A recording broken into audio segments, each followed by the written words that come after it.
زیر کے بعد یا ساکن آ جائے تو اس زیر والے حرف کو کھینچا جائے گا، اور پیش کے بعد واو ساکن آ جائے تو اس پیش کو کیا کیا جائے گا؟ پیش والے حرف کو کھینچا جائے گا۔ کل ملا کر 6 چیزیں ہم کو سمجھ میں آئی ابھی۔ زبر، زیر، اب پیش۔ ایسا کرتے ہیں کہ مولانا اظہر صاحب ایسا کرتے ہیں کہ مولانا اصغر صاحب جو لیسن لے کے چل رہے تھے پہلے اس کو ہم سمجھ لیتے ہیں، اس کے بعد اس کی جو تفصیلات ہیں وہ دھیرے دھیرے آگے سمجھتے ہیں، ورنہ ہم آگے ایک دم جمپ کریں گے تو شاید کنفیوژن ہو جائے گا۔ میں معافی چاہتا ہوں، پلیز۔ جی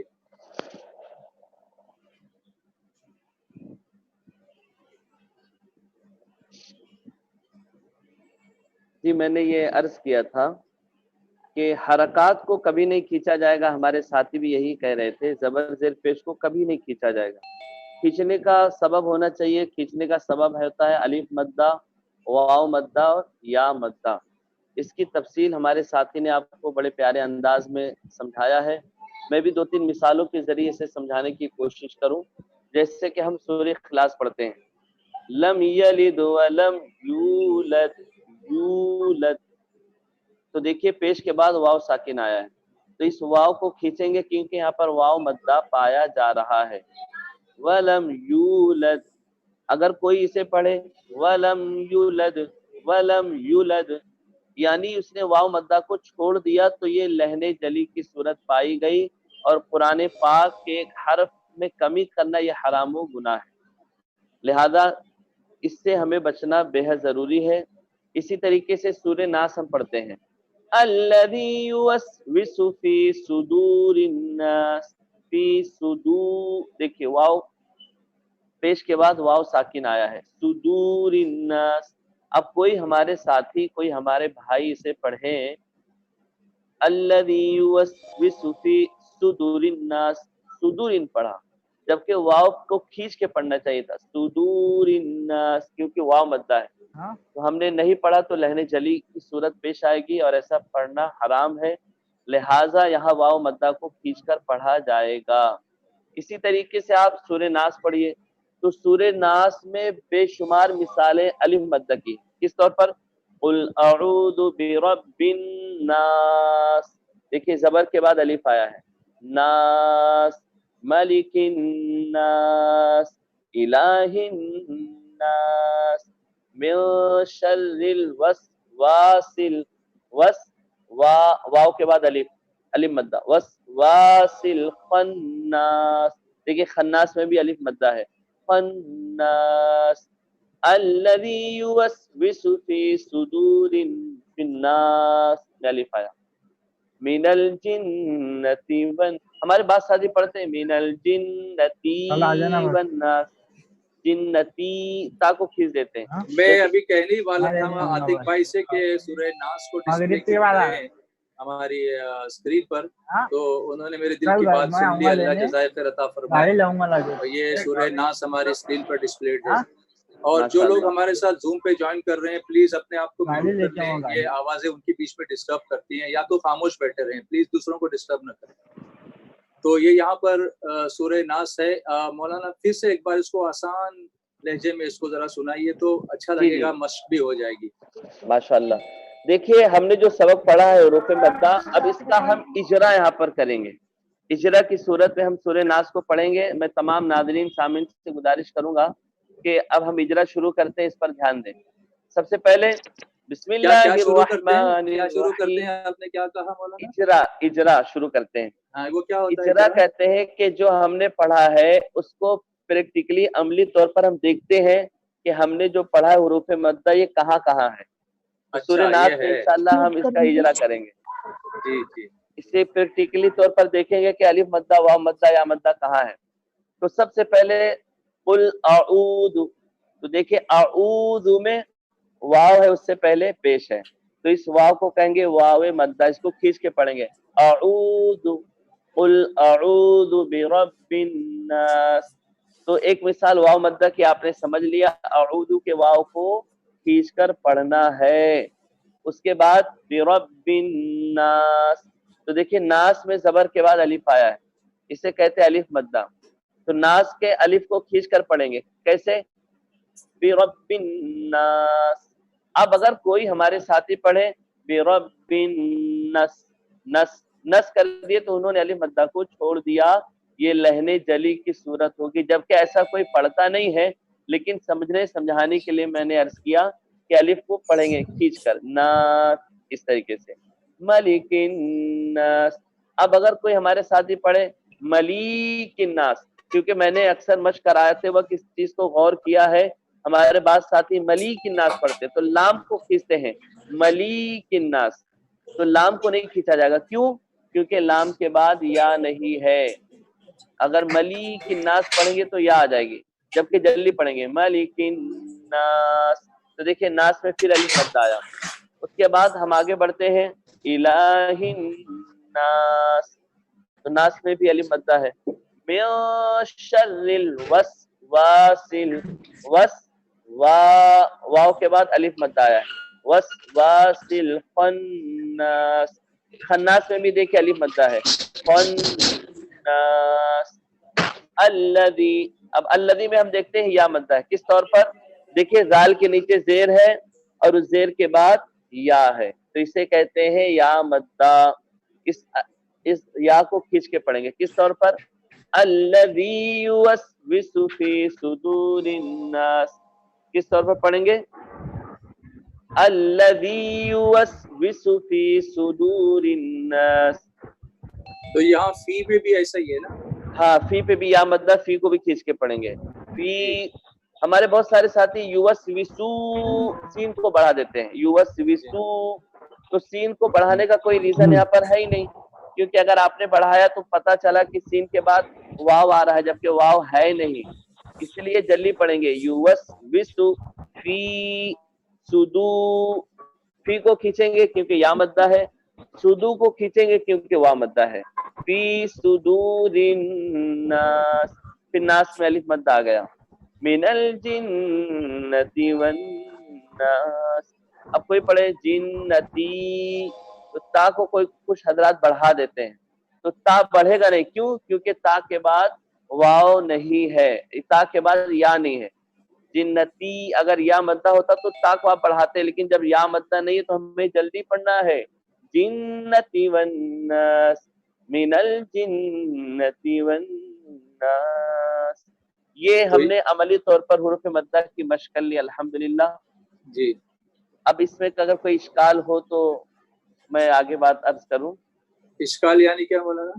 مطلب کوئی اگر سوال اس میں اگر کوئی ہوتا ڈاؤٹ ہو تو اچھا، ہاں کوئی ڈاؤٹ ہو تو جی جی، تو مطلب اس کا خلاصہ یہی ہے کہ حرکت والے جو حروف ہوتے ہیں زبر زیر پیش والے، وہ جلدی سے پڑھنے والے ہی ہوتے ہیں، جب تک کہ اس کو کوئی کھینچنے والا سبب نہ ہو، جی جی جیسا آپ نے بتایا کہ یا مدہ ہو یا واو مدہ ہو، الف مدہ ہو، تو جب تک یہ نہ ہو اس وقت تک ہم کو اس کو جلدی پڑھ کے گزر جانا ہے، یہی خلاصہ ہے نا اس گفتگو یہی کا؟ خلاصہ کلام ہے، ہاں اور ہاں ان تین بالکل۔ حروف کو ہمیں یاد کرنا ہے، اس لیے کہ پورا قرآن پاک میں یہی تینوں حروف ہیں جنہیں کھینچا جاتا ہے، بقیہ جی اس کا نائب بھی ہے کھڑا زبر، کھڑی زیر، الٹا پیش، انشاءاللہ یہ آنے والے سبق میں ہوگا، وہ بھی اسی کا ہاں نائب ہے، اسی کے قائم مقام ہے، لیکن ہم نے آج اچھا حروف مدہ ہی پر دھیان دینا ہے، ان تین حروف اچھا کو اچھا یاد رکھنا ہے، اور ہاں الحمدللہ جو ہمارے پاس بچے یا نوجوان پڑھنے آتے ہیں ان کے ذہنوں میں یہ بات بٹھانے کی کوشش کرتا ہوں کہ زندگی بھر کبھی نہیں بھولیں، اب کل جی جب یہ سبق کا ہم اعادہ کریں گے تو